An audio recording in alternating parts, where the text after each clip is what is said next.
to another episode of HR and Payroll 2.0. I'm Pete Tiliakis, and as always, I'm joined by the legendary Julie Fernandez. Welcome, Julie. Thanks, Pete. I'm so excited today because I have a great friend and a wonderful practitioner guest for us today. You brought company. I did. I brought Patti Boggi-Gibbons with me today. And Patti, welcome to the show. Thank you, Julie. Thank you. Yes, welcome. Great to have you. We always love having practitioners on. I'm excited to learn from you today and share with our audience. Yeah, so Patti and I have worked together over many, many, many years, as she's had a long time career history, and we've worked together at multiple places. So Patti, do you want to just give us a little bit of a snippet on your career history and the different roles that you've played with different organizations? Sure, Julie. Thank you. In a nutshell, I am an HR operations lifelong professional.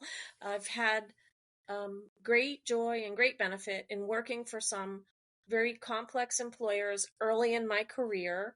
I would say I grounded my career in the employee benefits field, going deep in all of the practices and employee benefits. And then that led to expansion into payroll and all of the areas of HR operations. And those were corporate roles with some touch points to Julie and other consulting people like Pete and others.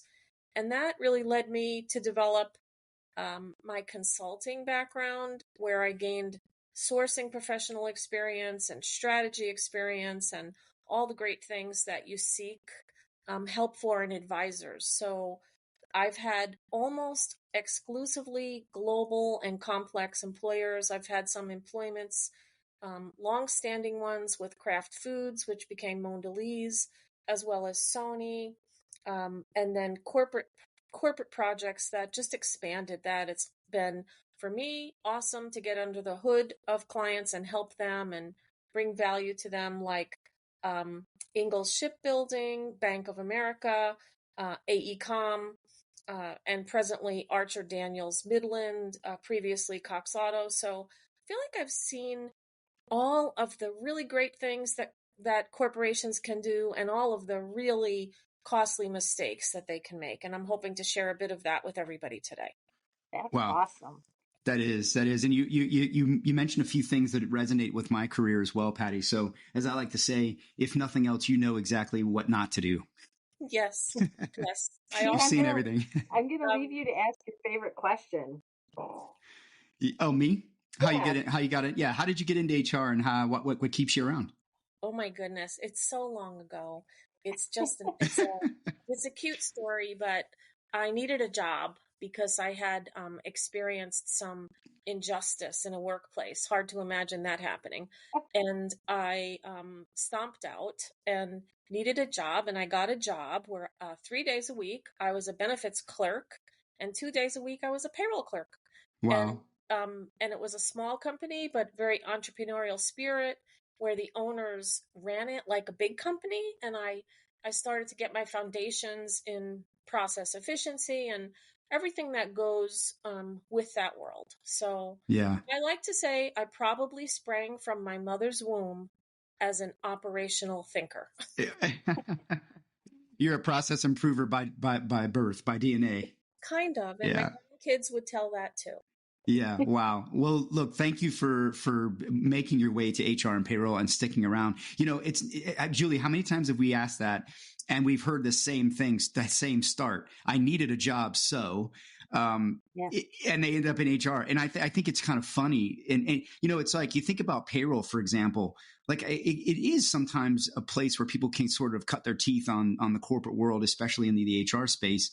But it almost shouldn't be, right? It should also be something that you really do need to have a lot of expertise with, but it is a fantastic foundational place to learn about an organization and learn about the broader HR strategy and how it all interweaves. And so, yeah, love that you stuck around, and I appreciate the story. Thank you. So, Pete, fair to say we're skipping news today, right? As folks are holding back for the conference season, I think we'll say we have none. It's quiet. It's quiet. So look for us on the conference trail, and we're definitely going to have a lot of blogs and podcasts and updates to talk about when all that comes out. That's right. Well, why don't we jump into kind of the episode topic? And Patty, you gave a little precursor to it. I kind of was thinking it's transformation therapy, right? Is you and I have been talking about your passion and the fact that there's so much that happens, right, good and bad, and that's really a passion of yours. So explain it in your own words, if you would. Like, what gets you just excited in working with clients in this space? Sure, Julie. I mean, I guess for me, what gets me excited is having a real business proposition, a value proposition that is understood and truthful. And I think when we all realize we need to do XYZ transformation, we immediately go into selling mode. And we often forget to be very clear about some of the things that will need to change to really make the deal come true in the way that you've sold it. So I guess my core passion is just being truthful with stakeholders, because I find most business people, when thoroughly educated, like they're cool, they're smart people, they're running a line of business. And if we give them the truth, they can collaborate with us. Is if we've really studied the truth and are telling them what we know is going to help in the end. So it's a little bit of a two-way reflection. Um, and in organizations, wowie zowie, there are lots of deep practices that kind of all of the incumbents that are part of transformational thinking struggle to believe that they can address.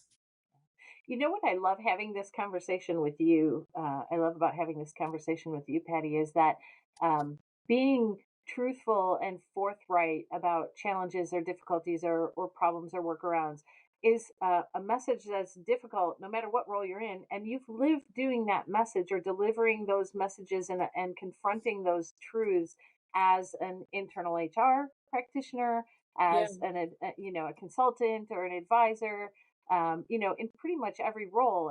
And there's definitely nuances and different ways to approach that.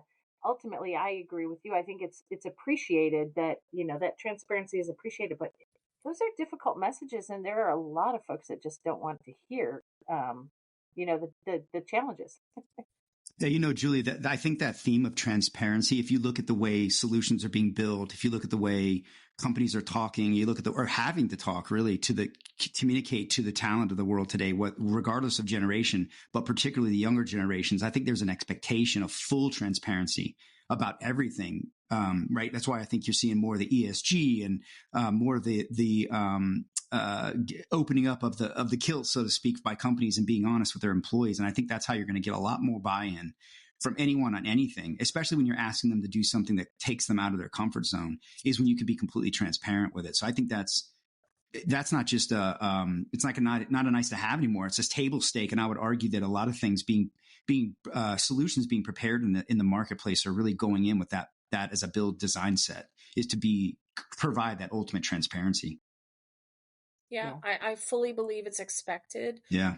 It's across the whole social stage in all the areas you mentioned, and even in more. So, and it really can help, except when a legacy practice, even with transparency, an organization may still decide they need to have it. Maybe it's a core part of their DNA. It's not like it's good or bad, right? These are just legacy practices. It's not faith. It's not religion. It's just a legacy practice. They're not all bad. Many of them are inefficient. But I try to, when I work with a new client, say, let me understand the practice. Let me explain the efficiency or inefficiency of that practice. And then it's for the client to decide. But oftentimes, when you're working with a new supplier or a new provider or trying to get there in a transformation project, providers have a really clear idea of how best to get the effectiveness out of their solution that you said you wanted, client. So now, Yeah. can you make those hard choices? Yeah. Yeah, yeah, for sure. I think something that will be unique about our conversation here is, the adding a new technology or adding a new provider is not the focus, right? What we're really talking about today is kind of the nuts and bolts of operations and administration. We're talking about the processes and like you said, legacy practices. And I'm not sure that that's something that immediately, folks know what to think. Maybe some people will have a legacy practice or come across sacred cows or things that they think, oh, this is definitely what we're talking about. But I thought it would be helpful, Patty, just to give some examples of Yeah, legacy practices, and I'm sure you've had millions of them, but there are some that come up even more often than others. So, what do you think about just sharing a few legacy practices that might ring true for folks? sure. And these are just the ones that I've seen great risk around. They have long tails and can have long impacts. And the first one, for sure, is assigning resources to work on a transformation project who either don't have the experience needed in that area of transformation, or assigning them, they may or may not have the experience, but you need them to keep all of their day to day responsibilities. So, double hatting them on a large transformation project, it's a legacy practice in many organizations, and it is a very flawed start to to hitting the transformation goals that you want to hit, because they take focus, they take time, they take resource. The suppliers will send the resource. If the client doesn't, the balance is not there, and it can have a very dramatic impact. That's the biggest one because it's pervasive from start to end and after go live. Yeah. Um, and then a few more. I'm sorry, Julie. Well, I was just going to say on that one. So I was just speaking with a couple of practitioner leads who have a lot of experience, like you do, in preparation for a conference out in Vegas. And one of those leaders said to me and to a colleague said, day one of my HR transformation journey, and what really smacked me upside the head was that I have business as usual, BAU or operations, like is there. It's right in my face. And I'm looking at this, this big, kind of unique effort, and BAU hasn't gone away. Like it's still calling and demanding my time and attention. And, Yes.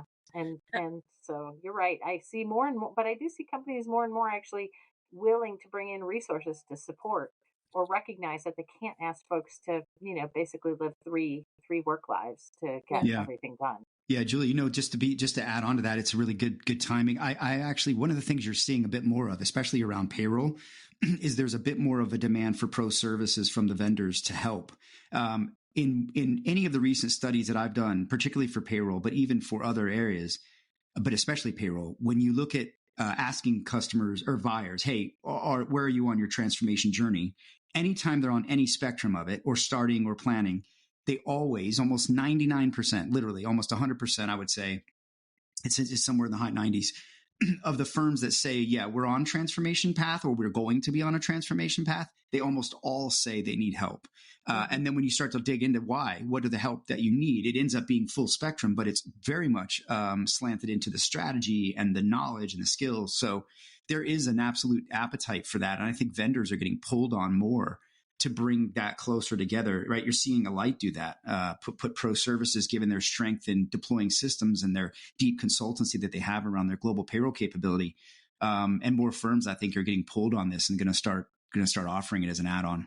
Yeah, Absolutely. definitely. And I see, I can't prove this, it's just my thought, but there's got to be some sort of a correlation between the more antiquated the current state, whether it's an antiquated process or antiquated technology or both. So the bigger the transformation, the greater the risk is in assigning those same resources to work on the transformation, because they don't speak the new language, they can't even see it. Yeah. So I'm all for having them be part of a team, but having them be exclusively the team creating the transformation. They don't speak the language yet. Yeah. Yeah. And they don't always understand the future state model, right? Some do. Correct. But when you've lived in the prior operating model, it's difficult to sing from a new songbook. It's more comfortable to stay with the old. Yeah. Yep. Yeah. All right. I know you have other examples, Patty. What else you got for us? I do. I'll push it along. So the second one is if there's like an underlying unhealthy condition, and I call this a legacy practice because of the bad impact that it can have. So if there's an unhealthy sort of sub-optimized relationship between functional leaders and technical leaders, it is typically HR and IT, but it can be other teams. But if there's an unhealthy current state relationship there, then that needs to be talked about and worked through to understand how it really needs to be in the transformed state. Roles, responsibilities, governance, um, organizational design, a lot falls under that. And many times organizations will say, yeah, we've lived with it. It's okay. We know it could be better, but we've lived with it. Let's push ahead on the transformation. I see that as a legacy practice that would be best examined and studied, and take some actions, be transparent about what's been good, what's not been good, and fix it as you approach the transformation. I think that's really Yeah. wise, Patty. And even between HRIT and IT, if you're bringing in new, just completely new technology and cloud technology, that has different roles and different rules of engagement, right? And different players. And it's an uncomfortable conversation if the organization is just making its first forays into Right. cloud. The balance of who does what in cloud-based environment. Mm-hmm.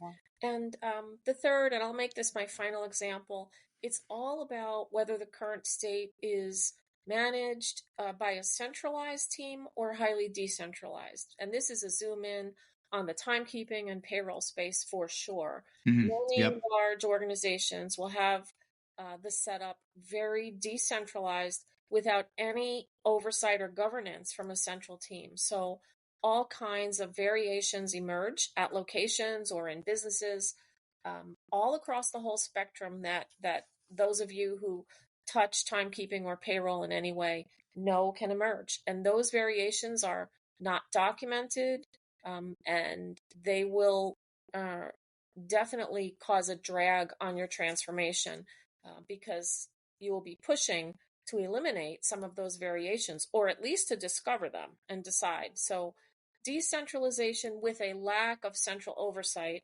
is really paralyzing to transformation. Yeah, the time thing is a real bug. I find it leans towards the business more than it does HR, and things get out of you start herding cats at that point, depending upon how big the organization is, trying to get people to buy in and give up their old ways, and that's very that's a sticky for some, right? That's the heavy lift in payroll, so it's the bigger sticking point than even the payroll system. 100% agree, Pete. And the business just in a decentralized framework, they just think exactly what they have is exactly what they need. Yeah, So, yeah, and direct ties to production. So in manufacturing environments. So yeah. really a very sensitive legacy practice, and that one takes time to work through. But first you have to discover it. And Yes. Yeah, yeah. Admit it. Reveal it. Admit it. Yeah, admit it. Admit it. yeah. Yeah. Well, this is such a big and interesting thing, Patty. I'm thinking we could just take one click deeper, right? And when we're talking about legacy practices and trying to out them, if you will, Mm-hmm. and make sure that we're avoiding pitfalls or dealing with them and addressing them up front, I would love to know what your experience is around which are the processes or the functional areas or the things that are the biggest culprit, or the most likely to be the thing that you stub your toe on, or you find needs some attention. Yeah. I mean, some of it just kind of irks the high efficiency person in me, and some of it definitely is a big time stub your toe thing.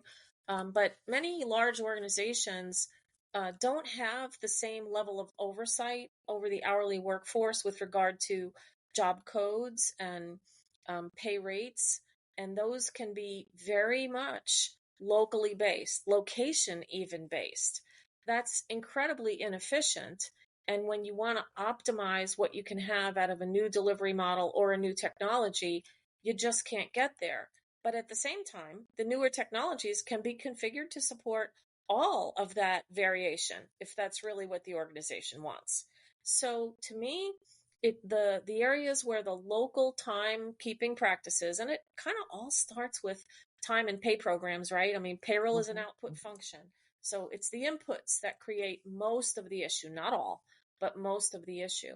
And it has to do with location based time and attendance practices, location based time off practices, location based job codes with varying pay rates for varying shifts, varying definitions of shift.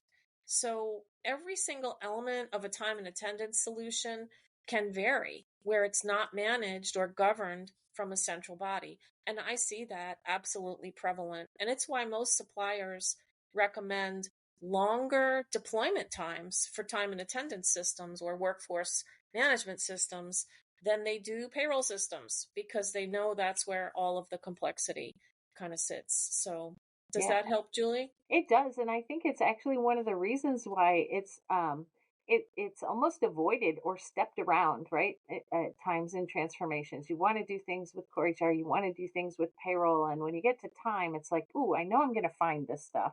It's definitely, one of the high candidate areas. But not only that, but HR might not even own it. And the local ownership Yep. really constrains you from being able to address whatever those challenges are, and makes it, you have to spend a lot of capital, right? Your political capital in the organization to be able to dig down and do something about those things. Herding cats. Yep. You got to bring everybody together. The business. And that's the thing. I think the employees, right? The reason I think that one sometimes, again, because of the complexity, there's this fear, and the pain they probably went through to get to it, but also the complexity, right? Of the employee experience. Cause the employee is probably touching time a heck of a lot more than they actually are touching payroll, because payroll really, for most of them, unless there's something wrong, they're just looking at their pay slip and moving on. A lot of times though, with time, right, that's a daily thing they're having to deal with. And so having that moved or changed is going to be a disruption, and the business is always going to push back with the reasons for why, it's going to disrupt this or that. And we can't. And that's where I think you got to get so many people, especially when payroll and time or NHR are being transformed together. You've got to get such a committee of people to come together. We've all been there, Patti. I know you have, probably in auditoriums of big companies pitching these options and these solutions and these suggest recommendations to the path forward. And it's like, you're looking across the audience and like, how are we going to get all these people to agree? Yep. Yeah, Yes. it's hard. Any other like stories? I almost, like, every time we talk, I just want to, get your best of, right, or dive into storytelling, and almost like the Grammys, like, okay, like what has won the biggest So, award in your mind for, the highest impact or biggest risk to a yeah, project, or what I do you guess, got for me? well, I'm going to zoom in a bit on time off programs. I think, but it really is a little bit bigger. It really goes to any HR policy that is impactful to pay. So I'll just say vacation pay, holiday pay, those programs would rise to the top. They're very impactful with regard to how accruals are managed and all of the record keeping that goes with those programs.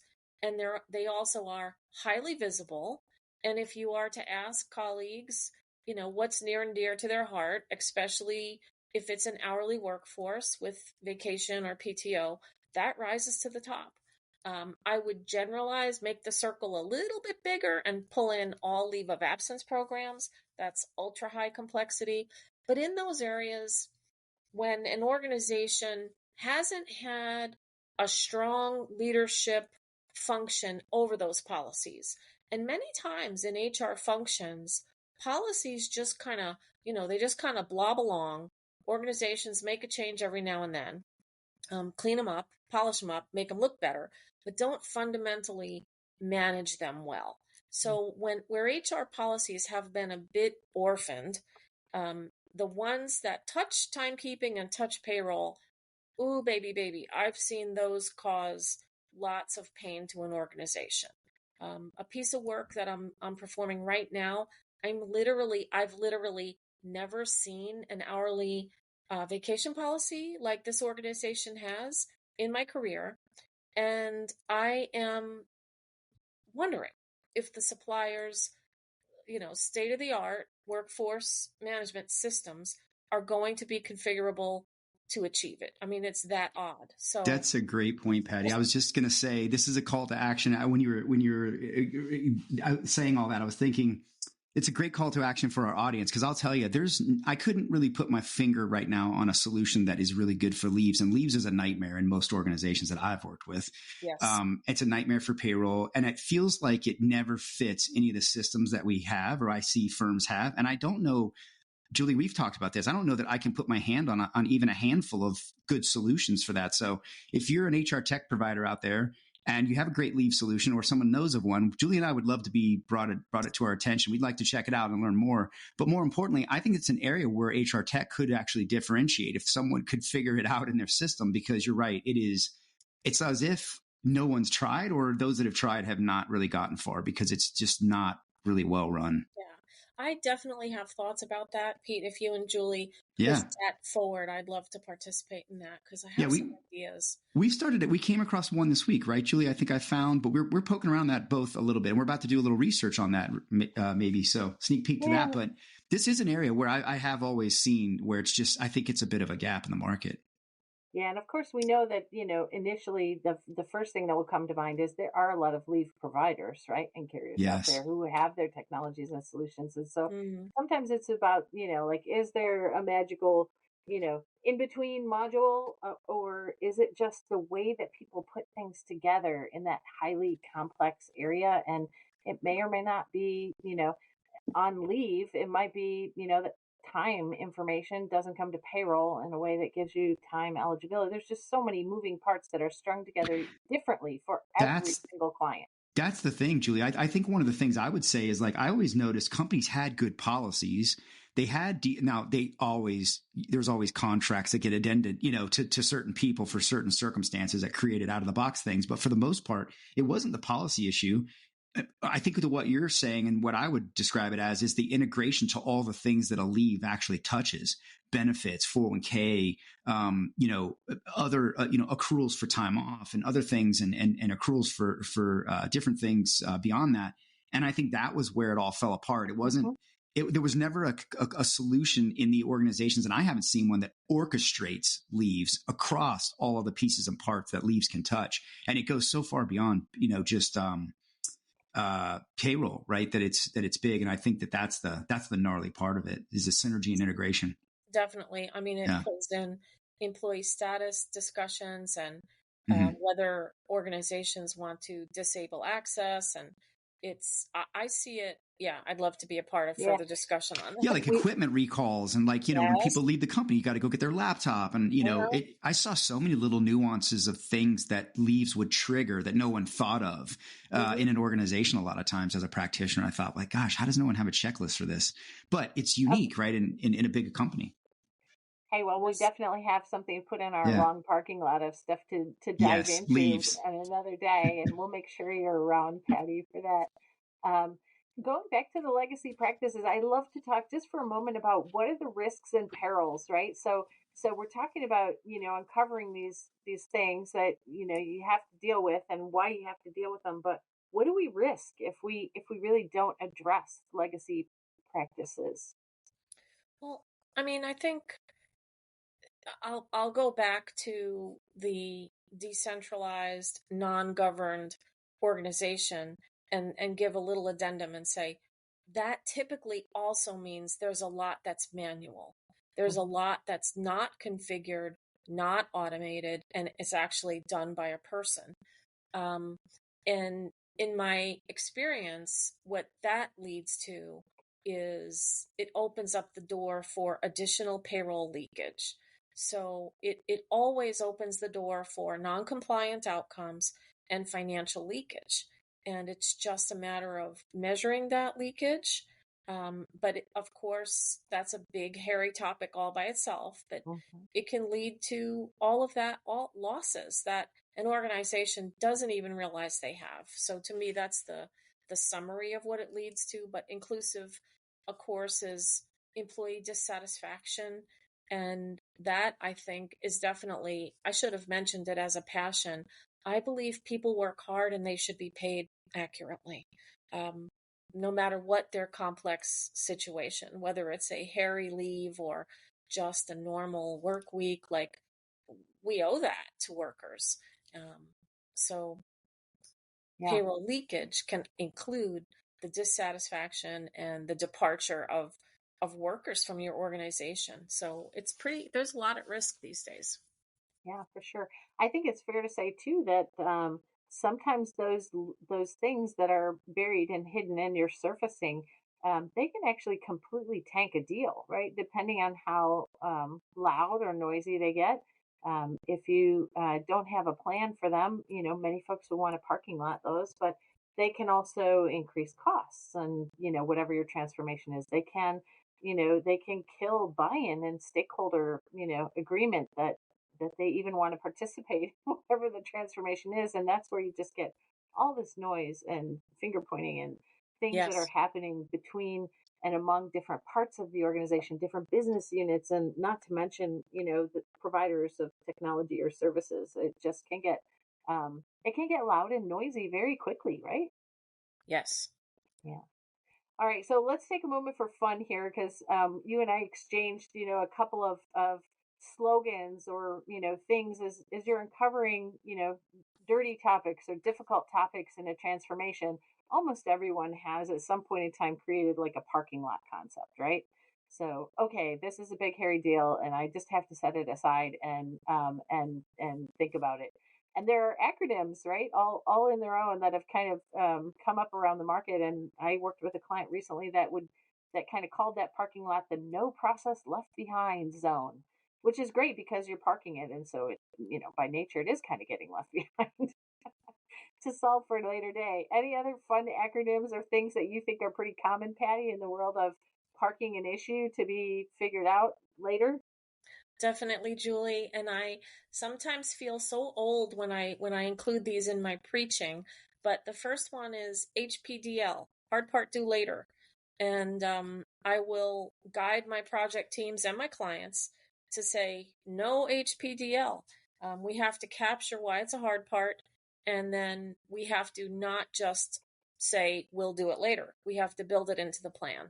So no HDPL, avoid that because it will come back and bite you in bad ways.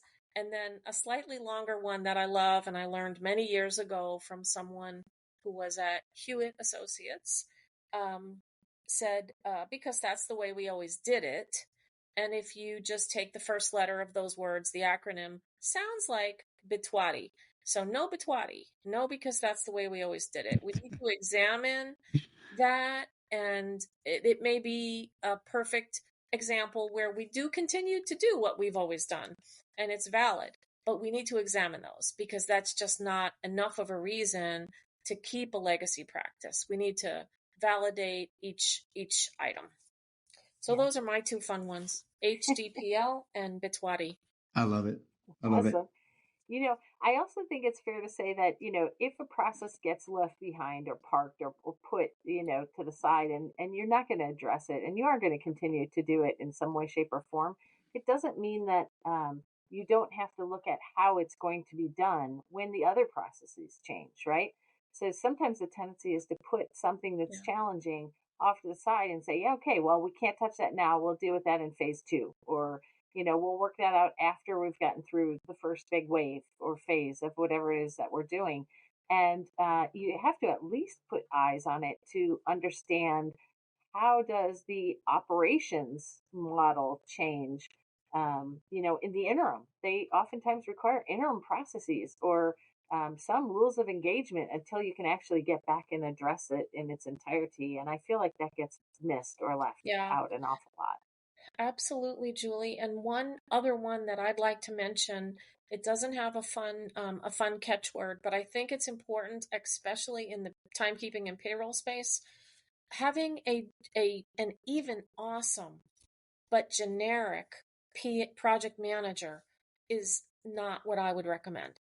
There are times when you need a project manager who actually has subject matter expertise in the area that's being transformed. This is one. So I would highly recommend organizations not just assign a generic, even excellent project manager, but insist on having someone who's got subject matter expertise or give the project manager a subject matter expert to sit alongside of them and make sure the outcomes aren't just genericized. So that's just Yeah. an additional suggestion I would toss in. It's a great point. That's so important, Patty, because going to an expert project manager and somebody that really is just focusing on all the ins and outs of project management techniques and tactics is just a different skill set than somebody that Right. project manages and understands the business. And I would say, in my experience, 30 or 40% of the time, when you're just dealing with a project manager resource that doesn't understand HR or doesn't understand any of the subject matter expertise, you end up having to bring in somebody else, either to supplement them or because you realize you really need you have to have that, right, in some of these areas. Um, Yes. Pete, I'm sure you've seen it, and I'll tell you the most infamous place that I find that is in global payroll. Yeah. And going through a global payroll transformation, you can have a great project manager with all the project management skills. You can have a great payroll lead that knows their own domestic payroll. Neither one of those oftentimes make for a great global payroll transition manager because Yeah. the model is so different. The subject matter expertise. I mean, it's just a really niche area. Yeah. Similar And lens, but different complexity, right? And there's different dynamics. And you're right. You really do want someone who's kind of walked a mile in that. And, it's interesting. I've actually debated this about sales of these solutions as well. Do you need someone who really understands it well and comes from the industry, or do you need someone who is just a great salesperson? And I find that a lot of vendors lean towards the prior, someone with some experience and can speak the language and understand what the functional user and buyer is actually dealing with. yeah, yeah, for sure. And it is a different price point in the marketplace, right? So there's Yeah. that. Yeah. But like you said, Patty, if you deliver the message and people are aware, they can deal with it, right? So it's something to be aware of. Um, all right, so we've been at this a little while, and one of the things that Pete and I are really passionate about in the podcast series is also having these conversations about challenging areas, or or best practices and things that we can do, like leaving our legacy practices behind or kissing them goodbye, and yet trying to make sure that we close each of the episodes with some thoughts about, okay, so I get it, and I want to do that in my own transformation, but how, or what are some tactics and what are some things that I can do to address the hard stuff or plow through practices that I find that are legacy practices. What sorts of things, Patty, either tactically or across the overall transformation, what has worked for you, and what have you seen done that maybe people would want to know about? Well, honestly, the my first recommendation there is to, if you don't have the expertise, bring it in. Reach out to a Julie, reach out to a Pete, and get yourself educated in a way that you need to be educated. It's okay to not have experience. It's okay to not know how to do these things, but there are resources that can help you with that. So I guess know your strengths, know your weaknesses, and don't ignore these things. um, Good discipline in your process of sourcing and designing for governance for transformation. It's critical. It can't be an afterthought. And don't go with just what the suppliers say. The suppliers are awesome, but you need to be awesome too, and you need to work in partnership with them. So that's what I've done in my career. And there's no question that shouldn't be asked. It's all okay to ask, and that's how you learn and that's how you grow. But if you don't have the experience and you don't know what to do, you really need to get yourself some help and include that in your budget. Make sure you can afford to get that help. The payoff is huge if you do. And don't skip on the change management. And don't skip on the change Oh, I Don't know, cut that part out. Yeah. but everybody does when they go to approve a budget and they need to find a Uh, place to whack a significant amount. It's like I that's the know. first to go.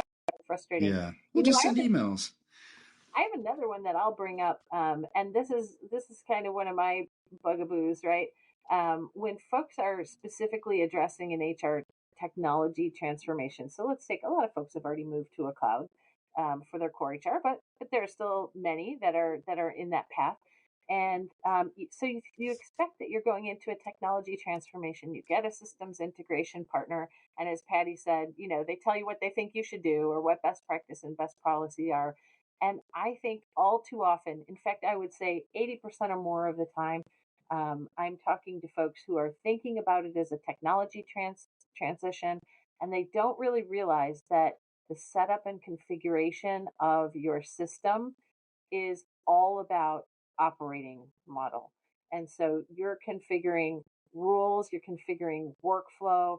And if you're not anticipating that the way you actually do business and execute processes and practices on top of a new technology is going to change, you're setting yourself up for years afterwards to optimize and change the way you do your service delivery. And I think that's a hard one for folks to wrestle with if the mandate is get me up on a new system as soon as you can. Just feels crazy. Oh no, I completely agree, Julie. If those things aren't understood, agreed to with alignment, and one of my favorite managers of all time said, alignment means you've had the debate. It doesn't mean you've sent them a PowerPoint attached to an email that says, please read this and let me know if you have any questions. That's not alignment. So alignment means you've had the debate, and it's really important to do that, especially in the definition of roles and the organizational structure, obviously. Yeah, there's a lot of relationship work that goes into some of this, more so than others in different areas. But I find, in my experience, just having great relationships and facilitating conversations can move the ball a lot faster than, just the static stuff like emails. Mm-hmm. Yeah, for sure. Well, any other things that that are ripe in your mind? Otherwise, I think this is such a great conversation, and Patti, I'm always in awe of the experiences and the wisdom that you bring to any client transformation. The more complex, the better. The more value I've seen you add to clients, even though the complex ones aren't always the funnest ones to work with. They're the ones that are most needy, and I've watched you, just enjoy and thrive on some of the most quirky, complex requirements and situations ever. And it's just been fun to know you and to see that expertise shared with clients over the years. So thank you so much for that. I've grown personally because of you, for sure. Thank you, Julie. Yeah. If I were on camera, you would see my pink face. Yes. Patti, this has been really great. Thank you so much for coming on. And we, I would say that I would love to dig down into many of these topics that we hit on, and maybe we can have you back to do that with us sometime. Sure. That'd be great. I love to help others. And so I welcome that, Pete. Thank you. Yeah. Thank you. It's great education for our audience and for us. I know I've learned a few things, so thank you. All right, Julie, let's wrap it up. Where are you going to be? Oh, for me, let's see. Yeah. I am going to be, I think the next big one is going to be in September, mid-September, the 12th or the 15th at the Shared Services and Outsourcing Week, awesome. Which is in Vegas. They have 2 a year. One's in Orlando. This is the Vegas one. And what I like about, you've probably heard me say before, what I really like about this event is it's a neat event for shared services professionals. And what they're really good at this event is having practitioners talk to practitioners, right? So it's easy to find conferences where vendors are talking about their products, their services, where they're going, what the roadmaps are. Yeah. But what HR professionals and leaders want most is to talk to others that have been on journeys and can share some of the experiences. And this conference is, I think, one of the only ones that I've come across in my many years of doing conferences and events that really stays true to practitioners talking to practitioners. Now, they aren't just HR, so there's HR, payroll, finance. There's a number of back office areas, so it can be difficult to find your HR counterparts. But that's a big part of what I do at these events, is to make sure that HR folks are finding HR folks, and I bring folks together for some networking, over dinner, and just to make sure that they can find each other while they're at a really cool event like this. Yeah. So, outstanding. Yeah. So anything else? Well, no, I know you and I, you mentioned to a little bit, are talking about and bouncing around the idea of doing, a little bit of research and maybe some tapping into some practitioner knowledge like Patti shared today to hit some of these sticky areas. And so I won't say much more because it's still evolving, but I think we'll probably figure out how to do something cool there that we can share with folks in the future. Yes. Yeah. Look for that soon. We're kicking around the idea of maybe doing some collaborative research here together. So I'm excited for that. And Patti, I apologize. I skipped you. Where can folks connect with you? We'll make sure we share it here in our description, but and anything you want to point out that you're working on right now would be great. Folks can connect with me on LinkedIn is the best way to get me right now. And I am on a little bit of a pause. I've had a slight summer break, but waiting for some funding approval, and then we'll help my current client shift into high gear on Awesome. a really cool transformation, really big. Well, good for you. It's transformation season, right? And yeah, nice that you got to take a nice summer break for this year. So Yes, congrats. That's awesome. Yeah, we'll make sure we share your LinkedIn. I apologize I didn't ask you that first.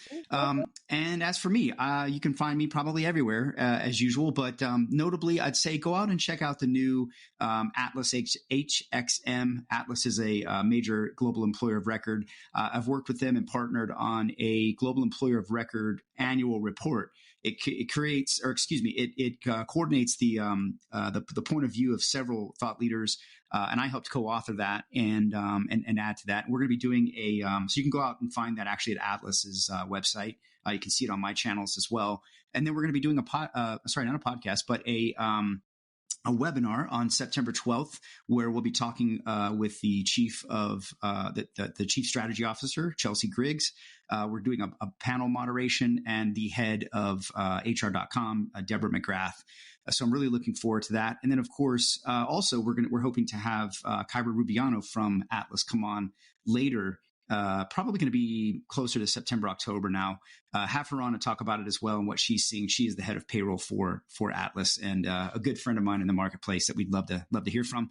And of course, you can find my latest series with Daily Pay of podcasts. I've been hosting The Source, having conversations with various different leaders around the marketplace who have engaged earned wage access and talking about what their experiences with that and how they came to that decision in their financial wellness offerings. So if you're interested in that topic, certainly get out there and check that out.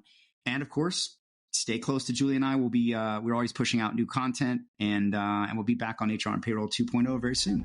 Thank you, Pete. Everybody. All right, take care.